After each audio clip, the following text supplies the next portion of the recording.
Alright, I'm on hole number 1 of the Community Cup. I've already filmed one opening round and a bunch of the videos got corrupted. I have no idea what the deal is, so I reformatted my drives and made sure everything was synced up good and went through the deal, and we're going to try it again, and hopefully it will take this time, and hopefully I will have a different result. So I shot, in my practice account, I shot a minus 31, and currently minus 33 is in the lead. The person in second with minus 32 had tiebreakers on me, and I ended up shooting. I missed the albatross, but I had a great round. I mean, I didn't hit any of the albies on the first 9. I hit only one of the albies, and the only hole that I dropped was hole number 17. And I picked up a hole-in-one on hole number 2 to kind of make up for it, but this tournament is just absolutely crazy. Because the difference between shooting, a 30-32 and shooting a 36 or a 38 is literally just a titch of luck. Because they're that close. So, and there are some shots, there are a couple holes in here that are super risky because these greens are so big. If you don't land right on the green, you're on in 1 and you can't make it.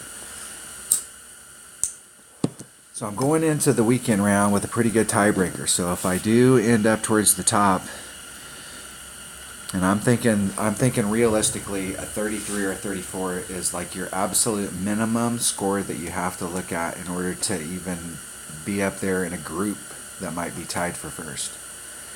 If I shoot a 35 or a 36, then I'm going to stand alone. So my goal is 36. So let's go to Golf Clash Notebook and take a look at hole number 1.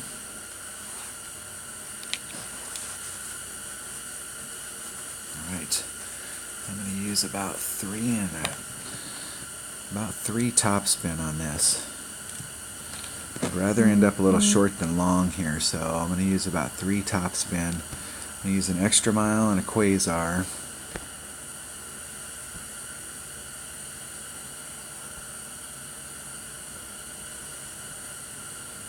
I'm using the quasar.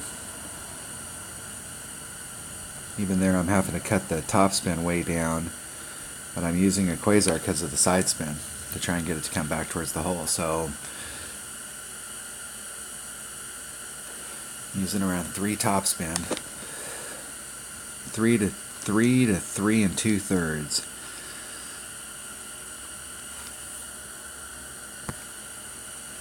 Okay, so we're going to get up here. I want to be out about my blue ring. Just a little bit of overlap. Maximum. And 3 and a titch. Not quite 3.5. I'm going to take the wind out. So 3. I'm going to do about ring and 3/4. Ring and 2/3.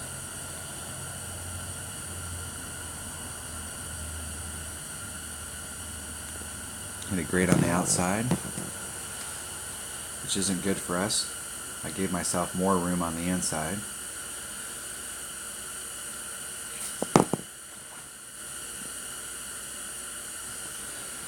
So on the back 9, there's a fine line between too much topspin, where you're back on the backside taking the risk of ending up in the rough or the sand, and not quite enough. So I'm going to do a full 2 2/3 on the back 9. Because that was about, 3 2/3. That was about 3 1/3.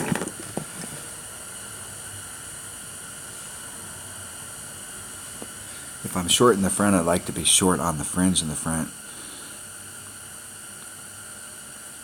And we're a little down from that, so our opponent came in with great speed. Nice shot.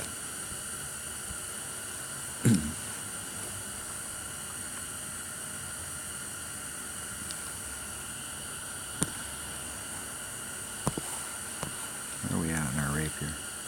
There's max club, so we're in the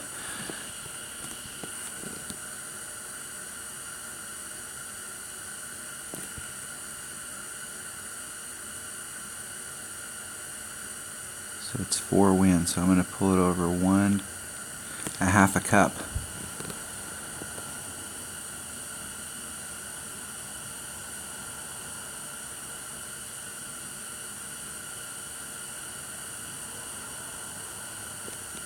hitting it perfect.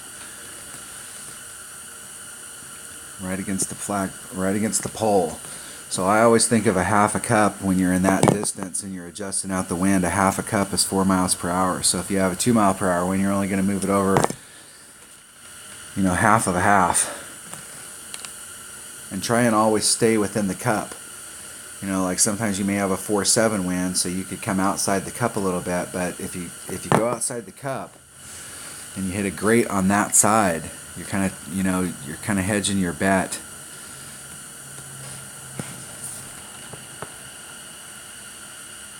Those shots are so close that sometimes you can hit it great to the left or the right. Alright, I will be forfeiting. Alright, that was hurdle number 1.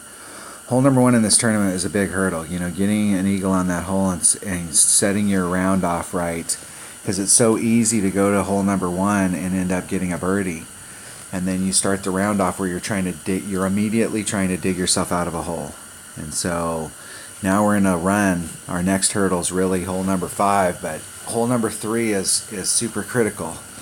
All right, I'm gonna film this just as one straight film and shoot the first 9. So that was hole number 1. So let's go check out hole number 2.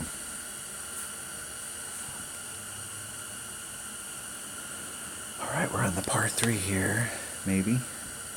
Hole number 2. I'm going to use a backbone, 5 backspin. We're in minimum club with a navigator.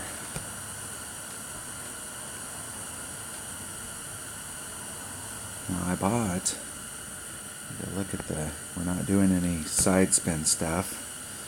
So I've got a backbone, and we'd use a navigator, so we're using a 1 power ball. Some of these new balls I bought, that's a 3 side spin. That's a 2. Got a few more of those, so I'm gonna use a lower wind ball, and I'm doing 1.8 per ring with a 15% wind adjustment.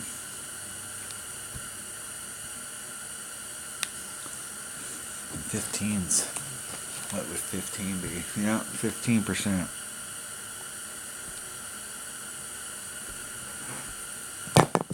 There's no change in the notes at this point. That's stuff that I learned in my last practice account, so I need to stick with it. 1.8 per ring, 15% wind adjustment, so it's 2.5. So 10% would be 2.5, and half of that's 1 point, so that's 3.75. So we're at let's say 2.9. 2.9 wind. I'm going to do 5 backspin, no side spin. And I want to go right at it. So we said 2.9 and I'm at 1.8. So we're a little over a ring and a half.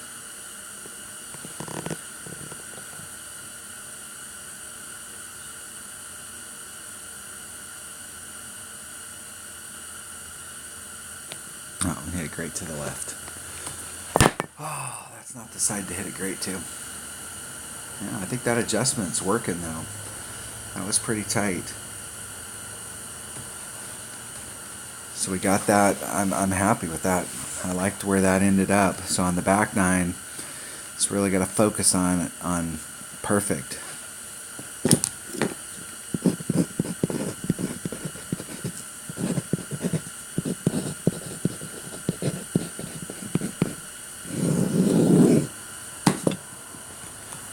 See how our opponent does here.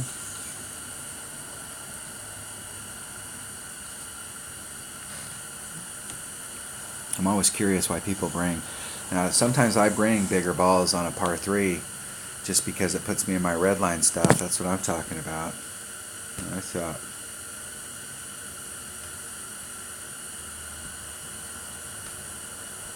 Good luck on the journey.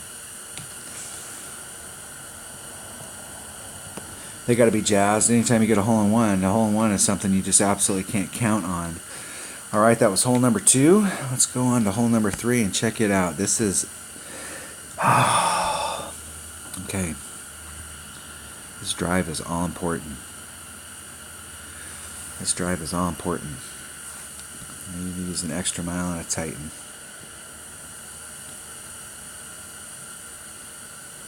Extra mile and a Titan.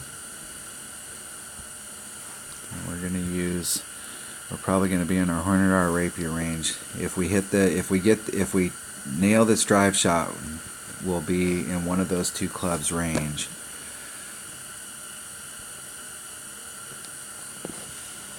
And the wind was a little low earlier. We've been getting on this hole around 4 mile per hour wind, high 3s, low 4s, and today it was 2 something earlier.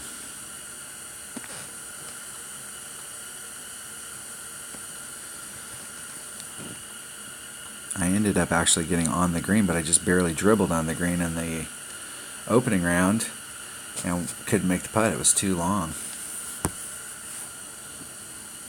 Okay, my opponent goes first. Let's see which way they're going to play. Playing off the island.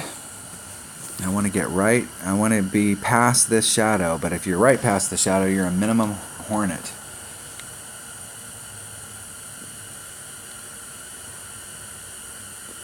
If you're anywhere just past the shadow, you're going to be in your maximum Rapier.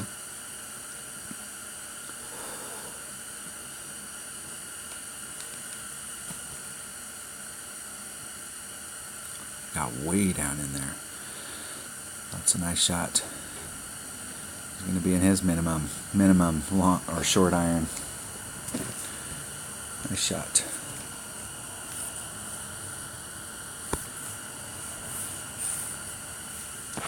All right.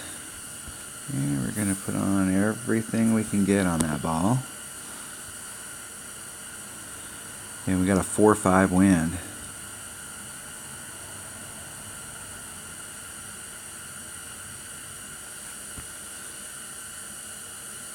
It's important we hit this perfect.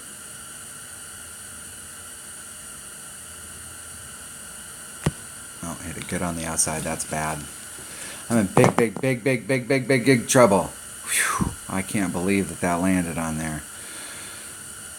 Woo! That was so lucky. Trying to give myself as much room out there, trying to think about where the wind's gonna push the ball.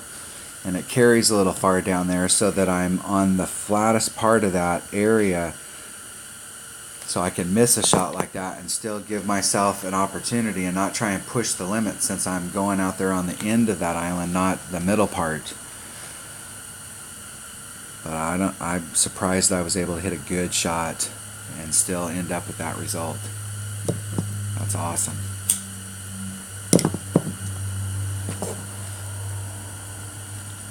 So I should have a minimum, and my Hornet is 2-2 at minimum. It's 1922.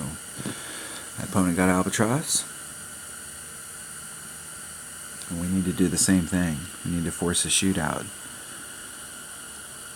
Playing for 1,000,000 coins. Okay, we're right at minimum club. Gonna put just a little bit of backspin on. Going right at it. We're at 2-5 and we're at 2-2 per ring. And the wind's kind of going with us, so I'm gonna go just a little over.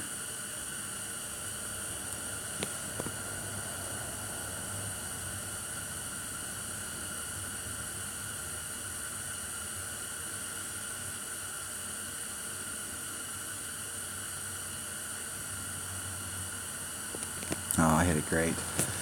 I missed it. That was me. Hit it perfect, it goes in the hole. Hit it great, it doesn't go in the hole. That was all me. Oh! That was I lost concentration right there at the end. Alright, that was hole number 3. Disappointing. And that was all player error right there. I'll be right back. Alright, I had to take a bathroom break. I was getting a little bit hoppy. And I missed that Albatross on hole number 3, so let's get that out of our system. Alright, hole number 4. Okay, we're on the island hole. What am I doing on the island hole? I'm doing a sniper, a 1.25 wind adjustment, and a 10% onto the wind. And I'm at minimum club.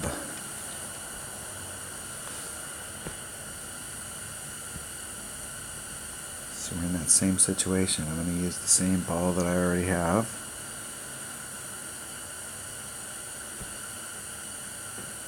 We're going on this one. So it's a 1 power ball. I'm going to use a low wind ball, so I don't have to make a big wind adjustment. I'm going to take a sniper. Now the other way to play this would be to bring a bigger ball so that you could get the same exact shot. Like if you brought a power 3 ball, like a Kingmaker, you could probably move your red line far enough forward that you'd be in your maximum backbone range. And you could drop down. But I actually think my shot with the sniper is just as poorly as I play my backbone.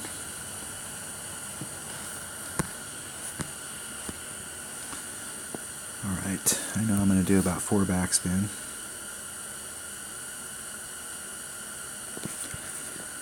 And I'm going to go right at it. Maybe a little angle so I can see the hole. Okay, so we got a 2-3, so that's a 2-5. And I'm doing a 1.25, so that's a perfect 2-ring pull.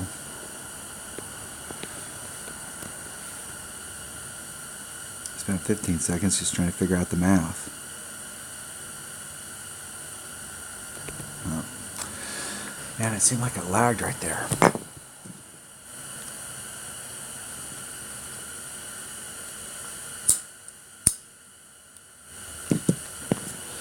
I probably could have hit that grate to the left and it probably would have been in the hole. I don't think a perfect would have made it. The distance is right. I really don't want to get that hill behind the hole into play. I want my ball to try and get to where the hole is and go in. I don't want to count on it hitting that hill and rolling back at the right angle in order to go towards the hole. And you actually got to hit it pretty fast in order to get it to run up the hill high enough so that when it rolls back down far enough that it'll get pin high.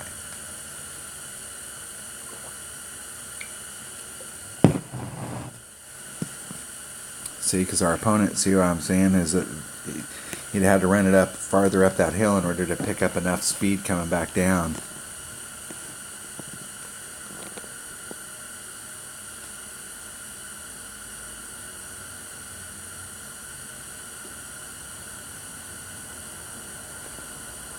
Isn't it perfect?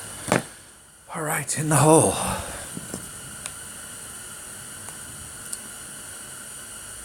This next hole is absolutely critical. Absolutely critical. Just thinking ahead, this hole number 5, the par 4. I gotta get eagles on all the par 4s so that I can use those albatrosses to try and get ahead.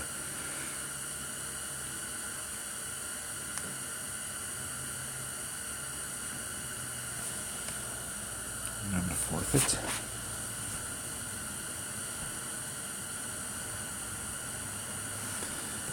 That was hole number 4. We've had a very unspectacular beginning. And a bunch of people in our same cohort here.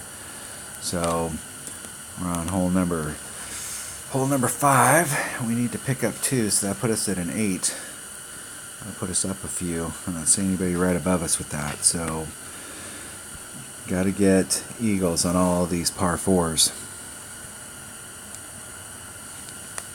Okay, so on this hole right here, I'm using an extra mile and a Titan, 2 topspin, and anything bigger than 3.4 wind, I'm taking the wind out and putting it at 3.4.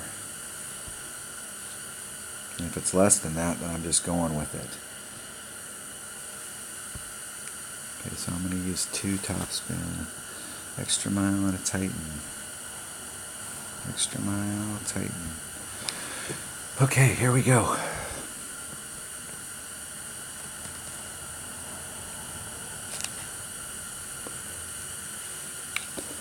Super important to get an eagle right here.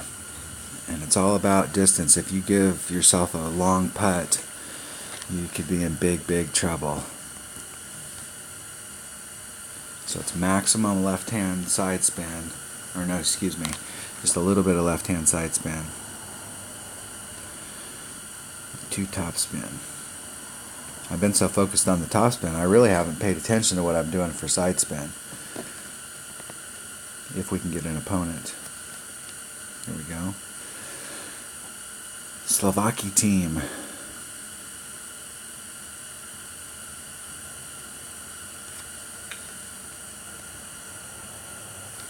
I'll go first. Okay, we have a 4.5 wind. 2 top spin.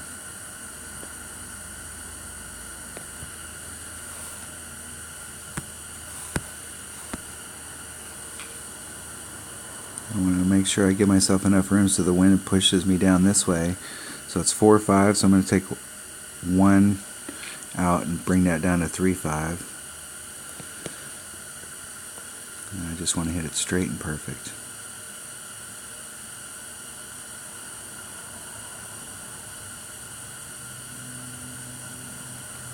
Hit it great to the right. It was barely great to the right. Oh no. Oh no. Oh my gosh. I'm in big trouble here, folks. Big trouble. I don't know if I can make that putt. I think I'm like right on the cusp. I can at least see the hole.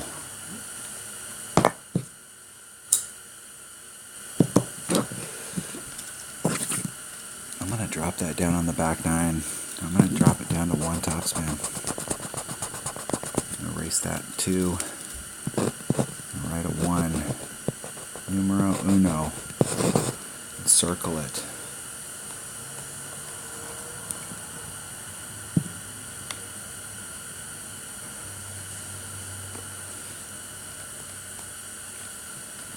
What I should have did from the very beginning is I should have went down to my red line with the wind that we have and figured out how to take the wind completely out so that I could have a more consistent shot. And I'd much rather be, I don't know, me and my opponent, we both have tough shots. His is a much easier shot. I don't know if this shot is makeable.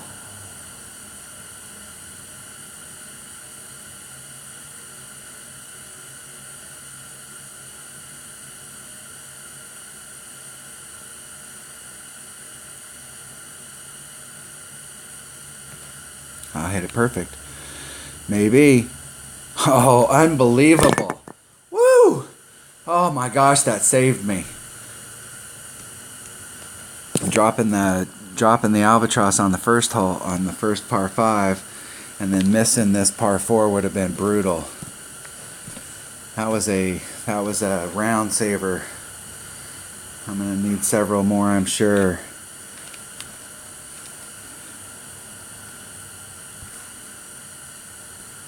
Yes. Good game. Good game.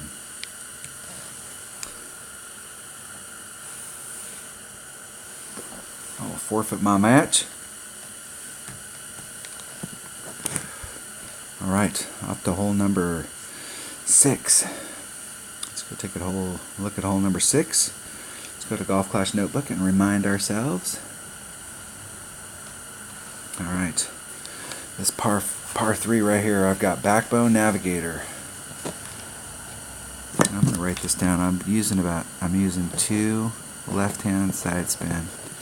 And I'm using about 3.5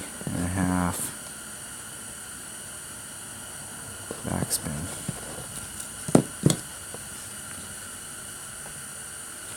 Alright, so I already have my backbone picked out, so I'm going to use a Navigator.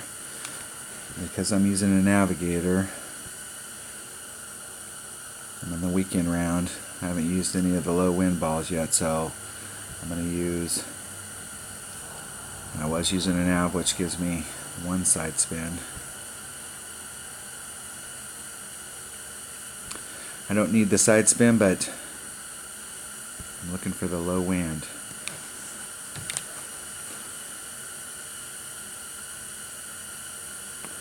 Yeah, I'm doing 1.2 per ring for wind adjustment.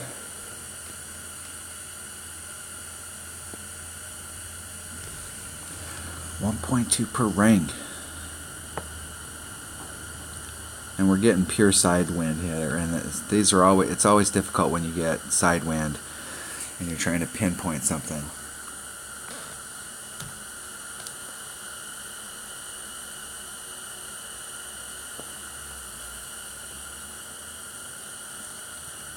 When the wind's going with you, or even straight at you, you can, you know, that's just, you're just dealing with the distance at that point. But with side wind, everything comes into play. Especially on a hole like this where it has a hill. There's just a little teeny flat area down here where the cup is. Right to there, it's going downhill. So I'm gonna just set my ball up. So I'm gonna do 2, 3.5.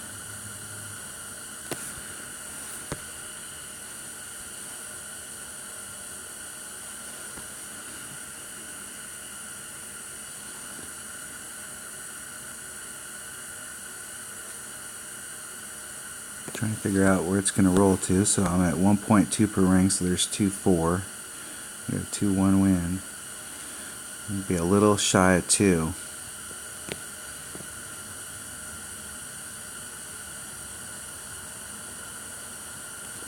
Hitting it perfect. Probably right before I ran out of time. Pretty close. Pretty close. Dialing it in.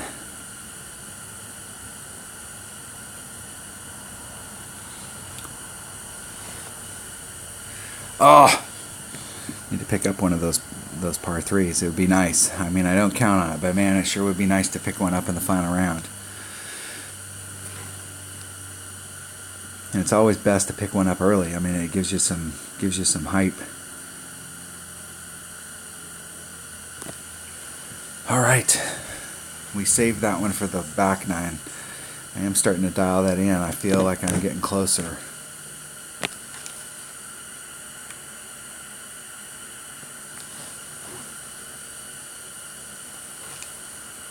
Forfeit our shootouts. All right, we're in the critical holes here. I need Albie, Eagle, Albie. Forfeit since my opponent's not going to.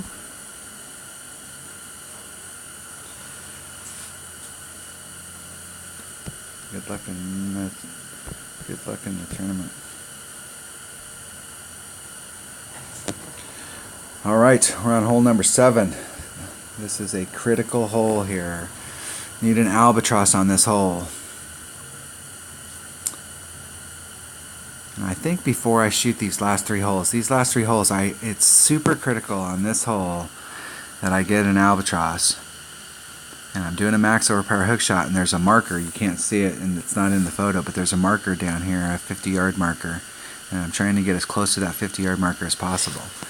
And it's closer, obviously, on the lower part, so when you make this hook around, you want to be on a lower line. So if you're up just a little bit up here, you know, the distance, you lose a lot of distance the farther up you go. So I have tons of green to work with up here. But the second shot is absolutely, you got to be on your game. Oh, excuse me. And hole number 8. Okay, this shot's all about the second shot. I feel like I got the first shot down. I'm doing the max overpower hook shot again. I'm doing 2 of those in a row and getting over with a marlin ball. And the goal is to try and get, you know, it'd be nice to just dribble on and get right up by the green and putt it out, but I find myself on the fringe on the backside quite often. And that is a tricky shot. And then this is another key albatross hole. This is the hardest of the albatrosses, but it is definitely albatrossable if you can get all the way up. So I think what I'm going to do is I'm going to stop and then come back and shoot the last 3. I'm going to go eat. I'm starting to get a little shaky. and then I will come back and finish those up. So I'll be back in just a bit.